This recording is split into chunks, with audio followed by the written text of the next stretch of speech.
یہ سب کیا تھا؟ میرا تو دماغ گھوم گیا۔ میں نے چلا کر کہا، تم ایک ہجڑے کی طرح کیوں حرکتیں کر رہے ہو؟ تو وہ میری کچھ سن ہی نہیں رہا تھا، بلکہ اس نے کمرے میں میوزک لگا کر خواجہ سراؤں کی طرح ڈانس کرنا شروع کر دیا۔ اس بار اسے کوئی بھی دیکھ کر یہ نہیں یقین کر سکتا تھا کہ وہ میرا شوہر ہے، وہ ایک مکمل مرد ہے، بلکہ جو بھی دیکھتا وہ یہی سمجھتا کہ وہ ایک تیسری جنس کا فرد ہے۔ اسے اس روپ میں دیکھ کر میرے ہوش و حواس ہی جاتے رہے اور میں ایک دم سے بے ہوش ہو کے گر گئی۔ مجھے ہوش آیا تو میں ہاسپٹل میں اپنے بستر پر تھی اور میں دلہن والے لباس میں ہی تھی، جبکہ میرے ارد گرد میرے سارے سسرال والے اور میرے والدین بھی پریشان کھڑے تھے۔ یہ سب کیا تھا؟ کچھ پل کو تو مجھے سمجھ نہیں آئی تھی، پھر جیسے ہی رات کا سارا واقعہ میری آنکھوں کے سامنے آیا تو میں ایک دم چیخ مارتے اٹھ گئی۔ میرا شوہر میرے سامنے آیا اور میرا ہاتھ پکڑ کے کہنے لگا، کیا ہوا؟ تم ڈر کیوں گئی ہو؟ میں نے الجھ کر اسے دیکھا، اسے پہلے جیسا پایا تو پھر وہ رات کو کیا تھا؟ اس کا وہ سب کرنا اور اس کا وہ ناچنا، تالیاں بجانا، وہ سب کیا تھا؟ میں سب کو بتا دینا چاہتی تھی کہ رات کو میں نے اس کو کس حالت میں دیکھا، مگر ابھی مجھے خود شوق ہو رہا تھا کہ کیا میں نے جو دیکھا تھا کیا وہ واقعی میرا وہم تھا، کیونکہ میرا شوہر کا کہنا ہے کہ جب وہ کمرے میں آیا تو اس وقت میں بے ہوش ہو گئی تھی۔ میں خود اپنی کیفیت سمجھ نہیں پا رہی تھی۔ کل رات کو جو منظر دیکھا وہ ایک خیال تھا یا ایک وہم تھا یا پھر سچ میں ایسا تھا؟ اور اب میرا شوہر کو گیم کھیل رہا ہے۔ میں بری طرح الجھ کے رہ گئی اور چپ چاپ ہاسپٹل سے واپس اپنے گھر آ گئی۔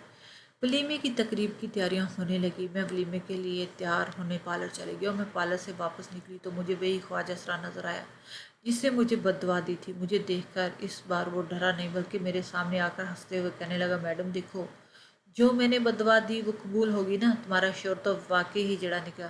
اس کے بعد سن کر میں اندر تک کانپ کے رہ گئی۔ یہ راز اسے کیسے معلوم تھا کہ رات کو ہمارے کمرے میں کیا ہوا؟ اس سے ایک یہ بات بھی ثابت ہوگی کہ رات جو کچھ بھی تھا میں نے دیکھا تھا وہ سچ ایک حقیقت تھی، وہ میرا خواب نہیں تھا۔ اور میں کہنے لگی کہ یہ تم کیا بول رہے ہو؟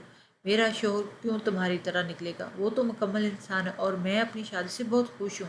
کہنے لگا، مجھے سب معلوم ہے کہ تمہاری زندگی میں کیا چل رہا ہے۔ چلو، اگر تمہیں کل رات کا واقعہ خواب لگ رہا ہے تو پھر آج رات دوبارہ تیار ہونا، وہ بھی سب کچھ دوبارہ ہوگا۔ تمہیں یقین آ جائے گا کہ تمہارا شو سچ میں میرے جیسا ہے اور تمہیں میری بد لگ گئی۔ میں جلدی سے گاڑی میں آ کر بیٹھ کے مجھے سانس سے ڈر لگنے لگا کہ کہیں وہ میری سوچوں کو پڑھ نہ لے، ورنہ اسے سب کیسے معلوم ہوا۔ ولیمے کی تقریب بہت زیادہ شاندار تھی اور میں تقریب کے دوران بس اپنے شوہر کی طرف متوجہ تھی، اس کی حرکتوں و سکنات پر غور کرتی رہی اور کہیں سے بھی نہیں لگ رہا تھا یہ وہی ہے جس نے رات سے اتنا بڑا تماشا کیا۔ وہ اس وقت ایک مہذب اور بڑے پڑھے لکھے انسان کی طرح ہر ایک سے مسکرا مسکرا کر باتیں کر رہا تھا، ایک مکمل مرد نظر آ رہا تھا۔ اس کی کسی بھی حرکت سے مجھے ایسا شک نہیں ہوا تھا کہ وہ کچھ اور بھی ہو سکتا ہے۔ میں نے سوچا کہ وہ ضرور خواجہ سرا مجھے اتنا تنگ کر رہا ہوگا، ورنہ ایسا تو نہیں ہو سکتا کیونکہ ہمارے گھر کے کمرے کے اندر کی معلومات کی خبر ہوگی۔ وہ اپنی طرف سے اندازہ لگا کر جان بوجھ کر مجھے بیوقوف بنانے کی کوشش کر رہا ہے، ورنہ میرا شوہر تو ایک مکمل مرد ہے۔ میں کمرے میں شوہر کا انتظار کر رہی تھی کہ کچھ ہی دیر بعد کمرے کا دروازہ کھلا اور کمرے میں آ گیا۔ میں نے کچھ پل اس کے بولنے کا انتظار کیا، پھر میں نے خود ہی بولنے لگی کہ کیا تم سچ میں نہیں پتا کہ کل رات کیا ہوا؟ اس نے کچھ بھی جواب دیے بجائے اپنے موبائل میں ایک گانا چلا دیا اور پھر وہی سب کچھ ہونے لگا جو کل رات ہو چکا تھا، بلکہ اب تو کل سے بھی زیادہ بڑھ کے تماشا۔ اس نے میرے سر سے دوپٹہ کھینچا اور اپنے سر پہ لے لیا، آئینے کے سامنے سے میرا سارا میک اپ اپنے منہ پہ لگا لیا اور ہاتھ نچا نچا کر ڈانس کرنے لگا۔ میں تو اس کا یہ اثر روپ دیکھ کر مرنے ہی والی ہوگی۔ اس کا مطلب یہی تھا کہ وہ خواجہ سرا بالکل صحیح کہہ رہا تھا اور اسی نے جو بد دعا دی تھی وہ مجھے لگ گئی۔ مجھے یہ برداشت نہیں ہوا تو میں نے سوچا کہ میں اس کی حقیقت سب کے سامنے عیاں کروں گی۔ میں کمرے سے باہر نکلنے کے آگے بڑھی کہ اس نے مجھے بازو سے پکڑ کر کھینچا اور بیڈ پہ دے پھینکا۔ میرا سر ٹیبل کے کونے سے ٹکرا گیا اور میں ایک بار پھر سے دنیا مافیا سے بے خبر ہو گئی۔ اس بار مجھے ہوش آیا تو میں اپنے والدین کے گھر پہ تھی۔ والدہ نے مجھے بتایا کہ میرا شوہر رات کو مجھے یہاں چھوڑ گیا تھا۔ امی کہنے لگی، یہ کیا تمہاری اس سے کوئی لڑائی ہوئی ہے؟ کیونکہ تم بے ہوش تھی اور وہ تو غصے میں تھا۔ میں یہ سن کے حیران ہوئی کہ یہ کیا ماجرا، وہ مجھے یہاں پر کیوں چھوڑ گیا؟ غصے میں تو مجھے ہونا چاہیے۔ اس نے مجھ سے اپنی اصلیت چھپائی اور وہ الٹا مجھ میں غصہ دکھا رہا ہے۔ ابھی تک اس کی اصلیت میں نے کسی کو نہیں بتائی اور میرے خیال میں اب وقت آ گیا تھا کہ میں اس کی اصلیت سب کو بتا دوں۔ میں نے والدہ کو کہا کہ اسے کال کر کے بلائیں، ابھی سب دودھ کا دودھ اور پانی کا پانی ہو جائے گا۔ آپ سب کو پتہ چل جائے گا کہ میں کیوں ان 2 دنوں میں بے ہوش ہو رہی تھی اور میں یہاں پر کیوں اور کس لیے آئی، بلکہ اس کے گھر والوں کو بھی بلائیں، ان کو بھی تو پتہ ہو کہ انہوں نے ہمارے ساتھ کیا دھوکہ کیا۔ میری نظر میں وہ سب گھر والے قصور تھے جنہوں نے اپنے بیٹے کی سچائی چھپا کر مجھ سے اس کی شادی کروا دی، ایک ہجڑے کو میرا شوہر بنا کر میرے سر پہ تھوپ دیا۔ تھوڑی دیر میں میرا شوہر اور میرے سارے سسرال والے ہمارے گھر کٹھے ہو گئے کہ ہم ان لوگوں پر غصہ کریں، لیکن ان کے تو مزاج ہی نہیں مل رہے تھے۔ میری ساس نے تو آتے میری والدہ پر چیخنا شروع کر دیا کہ تم نے ہمیں دھوکہ دیا ہے، اپنی لڑکی کی اصلیت چھپا کر میرے ہیرے جیسے بیٹے کے ساتھ اتنا بڑا دھوکہ کیا۔ میں کچھ سمجھ نہیں پائی کہ وہ کس دھوکے کی بات کر رہے ہیں۔ دھوکہ تو میرے ساتھ ہوا تھا۔ اس سے پہلے کہ میں ساری سچائی بتاتی، میرا شوہر آگے بڑھا اور میرے والدین کو کہنے لگا، آپ دونوں اپنی بیٹی کی سچائی معلوم تھی، جس کے باوجود آپ نے اس کی شادی مجھ سے کروا دی۔ میں چلا کر بولی، کیسی سچائی؟ سچائی تو تم نے مجھ سے اپنی چھپائی ہے۔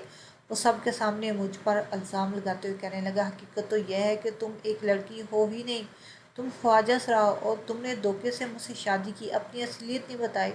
یہ سب سن کر تو میرے قدموں تلے زمین نکل گئی۔ اس سے پہلے کہ میں اس کی سچائی سب کے سامنے لے آتی، اس نے تو وہی الزام مجھ پہ لگا دیے۔ اس کا یوں کہنا کہ سب گھر والوں کی اور خاندان والوں کی نظریں مجھ پر ٹکی۔ سب کے چہروں پہ حیرانگی نمایاں تھی۔ میں نے چیخ کر کہا، یہ شخص جھوٹ بول رہا ہے، جبکہ یہ حقیقت تو یہ ہے کہ یہ خود ایک خواجہ سرا ہے، ہجڑا ہے، اور اب یہ مجھ پر الزام لگا رہا ہے۔ میں چیخ کر دونوں کی ردات سب کو بتا رہی تھی، مگر کسی نے میری بات پہ یقین ہی نہیں کیا۔ سب اسی کی بات پہ یقین کرنے لگے، یہاں تک کہ میرے والدین کا سر شرم سے جھک گیا۔ والدہ کہنے لگی کہ بیٹی ہمیں معاف کر دینا، ہم نے تیری سچائی تجھ سے چھپائی، تو ایک مکمل لڑکی نہیں ہے، ہم نے تو اس لیے تمہاری شادی کر دی شاید شخص تمہارا پردہ رکھ لے اور کسی کو نہ بتائے، مگر دیکھو اس نے تمہیں سب لوگوں میں رسوا کر دیا۔ یہ سن کر تو میں پاگل ہو گئی تھی۔ میں تو اس کی حقیقت سب کو واضح کرنا چاہتی تھی، اور یہاں میری اپنی حقیقت اپنی ذات ہی مشکوک ہو رہی تھی۔ میں نے انکار میں سر ہلایا، کہا، آپ جھوٹ بول رہی ہیں، مجھے پتہ ہے کہ میں ایک مکمل لڑکی ہوں، ایسا مجھ میں کوئی بھی نقص نہیں۔ والدہ کہنے لگی کہ ہاں تم ایک لڑکی ہو، مگر پھر بھی تم میں کمی ہے، تم ایک مکمل لڑکی تو نہیں ہو۔ اگر ہم تمہاری پرورش اس طرح نہ کرتے تو شاید سب لوگ تمہیں بھی خواجہ سرائی سمجھتے۔ سب گھر والے اب یوں میری طرف دیکھ رہے تھے جیسے میں کوئی دوسری دنیا سے آیا عجوبہ ہوں، اور اس سارے معاملے میں میرے شوہر کا سر تو جیسے پیچھے ہی چلا گیا، کیونکہ میری بات پر تو کسی نے یقین ہی نہیں کیا۔ میں وہیں بیٹھ کے رونے لگی اور سب لوگ آہستہ آہستہ میرے پاس سے اٹھ کر چلے گئے۔ میرا شوہر میرے پاس آیا اور عجیب لہجے سے کہنے لگے، تمہیں آج کیسا محسوس ہو رہا ہے؟ تمہیں کیا لگ رہا ہے؟ تم میری اصلیت سب کو بتاؤ گی اور اپنی چھپا لو گی؟ دیکھو ہم دونوں ہی ادھورے انسان ہیں، تو کیوں نہ ہم دونوں ایک دوسرے کے ساتھ ہنسی خوشی زندگی گزار لیں، اس طرح ہم دونوں کا ہی پردہ رہ جائے گا۔ میں اس کی باتوں پہ کیا دھیان دیتی، مجھ سے تو یہ سب قبول ہی نہیں ہو رہا تھا کہ میری والدہ میرے بارے میں کیا سچ بتا رہی ہیں۔ وہ بھی اٹھ کر چلا گیا اور میں اکیلی رہ گئی اور رونے لگی۔ یہ سب کیا تھا؟ مجھے تو خود سمجھ نہیں آ رہا تھا۔ ضرور مجھے اسی خواجہ سرا کی بد دعا لگی تھی جسے میں نے دھتکار دیا تھا اور جس کی مجھے بد دعا لگی تھی، اور یہ بھی تو ایک سوال تھا کہ اسے کیسے پتا کہ میرا شوہر ہجڑا ہے۔ میں اسی وقت گاڑی لے کر نکلی اور اس کو ڈھونڈنے لگی جس مارکیٹ میں وہ اس دن مجھے ملا تھا۔ اس نے کہا تھا کہ وہ یہیں پر روزانہ بھیک مانگتا ہے۔ میں وہاں پر گئی اور اس کے ساتھیوں سے اس کے بارے میں معلوم کیا۔ کسی نے بتایا وہ آج کام پر نہیں آیا بلکہ اپنے گھر پر ہے۔ میں نے اس کے گھر کا پتہ لیا اور وہاں چلی گئی۔ جیسے ہی میں اس کے بوسیدہ سے گھر میں دروازے پر پہنچی تو میں نے وہاں پر اپنے شوہر کی گاڑی کھڑی دیکھی۔ میں حیران ہوئی، یہ بھی یہاں پر ہے۔ میں اندر گئی تو اندر کا منظر اور بھی حیران کن تھا۔ وہ خواجہ سرا اور میرا شوہر دونوں گلے مل رہے تھے۔ مجھے یہ سب سمجھ آ گیا کہ میرے شوہر کا اس سے کیا کام، کیا وہ دونوں ایک دوسرے کو پہلے سے جانتے ہیں؟ مجھے دیکھ کے وہ دونوں ایک دم سے چونک گئے اور گھبرا گئے۔ میں نے اپنے شوہر سے پوچھا، تم یہاں کیا کر رہے ہو؟ تو وہ الٹا مجھ سے سوال کرنے لگا کہ تم یہاں پہ کیا کرنے آئی ہو؟ میں نے جواب میں کہا کہ میں اس خواجہ سرا سے معافی مانگنے آئی ہوں، کیونکہ اس کی بد دعا کی وجہ سے تم جیسا شوہر مجھے ملا، اور دیکھو تو صحیح مجھ پر میری حقیقت بھی عیاں ہوگی کہ میں کون ہوں۔ میں نے اسی ہجڑے کے سامنے ہاتھ جوڑے اور کہا، مجھے معاف کر دو اور اپنی بد دعا واپس لے لو۔ میں جانتی ہوں کہ میں نے تمہارے ساتھ برا سلوک کیا۔ مجھے بھی سمجھ آ گئی ہے کہ ہم چاہے لڑکا ہو یا لڑکی یا ان میں سے کوئی بھی نہ، اس میں ہمارا کوئی عمل دخل نہیں، یہ تو سب قدرت کی مرضی پر منحصر ہے۔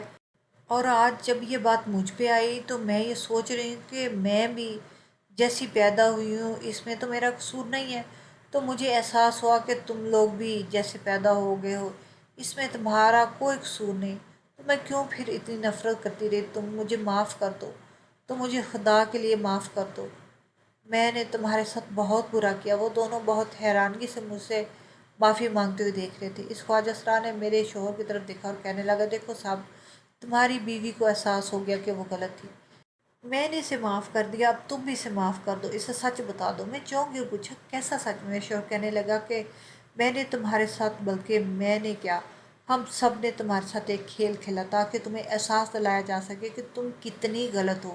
اس خواجہ سرا نے کچھ عرصہ پہلے میری جان بچائی تھی، تب سے میری اس کے ساتھ بہت اچھی جان پہچان ہو گئی تھی اور میں اس کی بہت عزت کرتا تھا کیونکہ یہ میرا موسم تھا، مگر تم جب اسے ملی تم نے اس کی انسلٹ کی، اس کے ساتھ برا سلوک کیا، یہاں تک کہ اسے تھپڑ بھی مارا، جو مجھے بالکل اچھا نہیں لگا۔ تمہاری جگہ کوئی اور لڑکی ہوتی تو میں اسے رشتے کو توڑ ہی دیتا، مگر تم میری محبت تھی تو میں نے تمہیں رائے راست پہ لانے کے لیے سوچا۔ میں نے اسے کہا کہ یہ تمہیں بدوا دے اور پھر میں جان بوجھ کر شادی کی رات تمہارے سامنے یہ ہجڑا بننے کا ناٹک کرتا رہا، اور آج جو کچھ بھی تمہارے گھر پر تمہارے والدین نے کیا وہ بھی ایک تماشا تھا، وہ بھی سب ایک ناٹک تھا۔